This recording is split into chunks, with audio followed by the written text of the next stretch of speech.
Assalamualaikum warahmatullahi wabarakatuh. Kembali lagi di channel Marsha Subiakto.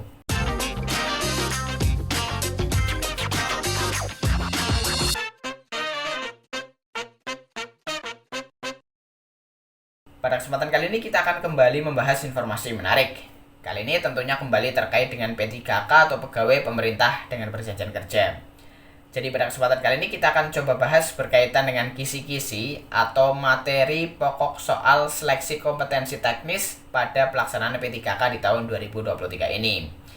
Jadi kemarin di tanggal 30 Oktober 2023, Menteri Pendayagunaan Aparatur Negara dan Reformasi Birokrasi atau Menpan-RB telah mengeluarkan materi pokok soal seleksi kompetensi teknis, yang tentunya materi pokok soal ini bisa digunakan sebagai rambu-rambu ya bagi teman-teman untuk belajar mempersiapkan seleksi P3K di tahun 2023 ini.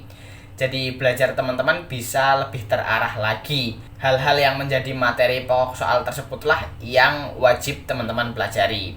Nanti kita akan coba lihat materi pokok soal tersebut ya. Tetapi sebelumnya, tidak bosan-bosan kembali lagi saya ingatkan bagi teman-teman yang tertarik ingin membeli buku sebagai bentuk persiapan teman-teman menghadapi seleksi CASN, baik itu CPNS maupun P3K di tahun 2023 ini, teman-teman bisa cek link yang ada di deskripsi video ini. Pada deskripsi video ini sudah saya taruh link yang bisa mengantarkan teman-teman mendapatkan buku yang bagus, buku yang tentunya saya rekomendasikan untuk belajar menghadapi seleksi CASN di tahun 2023 ini. Semoga teman-teman diberi kemudahan dan kelancaran sehingga di tahun 2023 ini teman-teman bisa diberi kesempatan untuk menjadi ASN. Dan langsung saja kali ini kita akan coba lihat informasi berkaitan dengan materi pokok soal seleksi kompetensi teknis pada pengadaan P3K di tahun 2023 ini.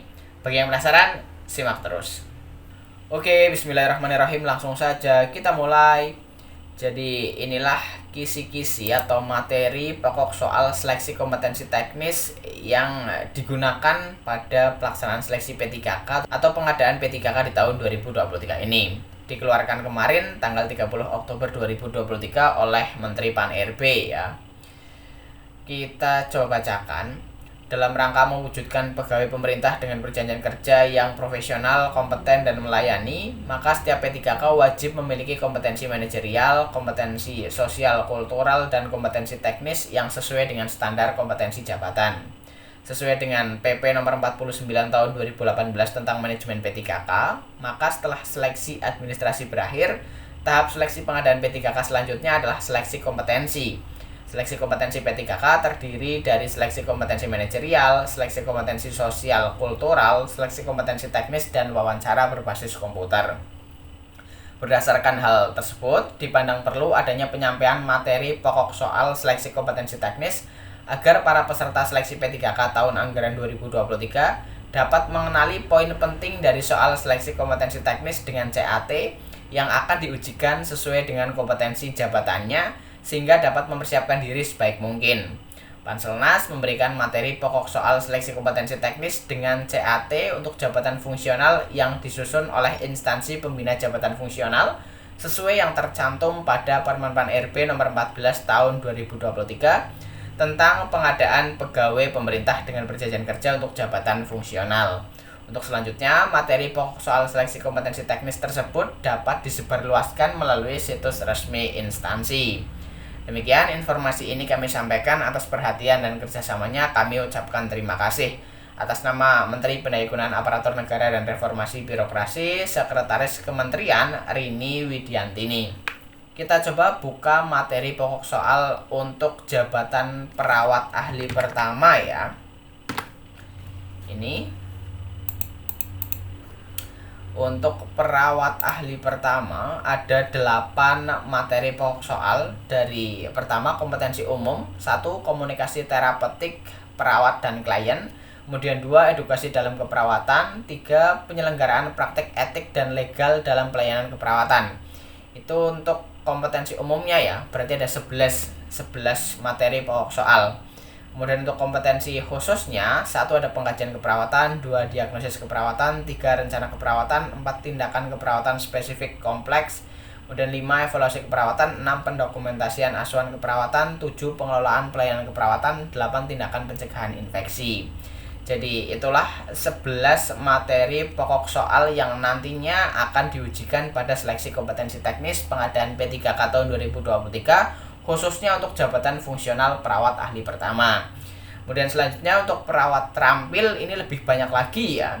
Untuk kompetensi umumnya, 1. Komunikasi terapeutik dalam pemberian asuhan keperawatan, 2. Promosi kesehatan, 3. Penggunaan alat-alat pengaman atau pelindung fisik pada pasien untuk mencegah risiko cedera pada individu dalam rangka upaya preventif, kemudian 4. Dokumentasi keperawatan.